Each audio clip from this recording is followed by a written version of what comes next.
இருந்தும் உங்கள் சுயாதீனத்தை துர்குணங்களுக்கு மூடலாக கொண்டிராமல் தேவனுக்கு அடிமைகளா இருங்கள்.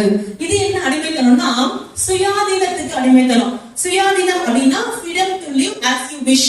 அதாவது நீங்க எப்படி விரும்புறீங்களோ அப்படி நீங்க வாழ்றதுக்கு உண்டான ஒரு சுதந்திரம். இந்த சுதந்திரம் இருக்குன்னு சொல்லி இன்னைக்கு அநேகர் இந்த சுதந்திரத்திற்கு அடிமைகளாய் மாறி இருக்கிறாங்க.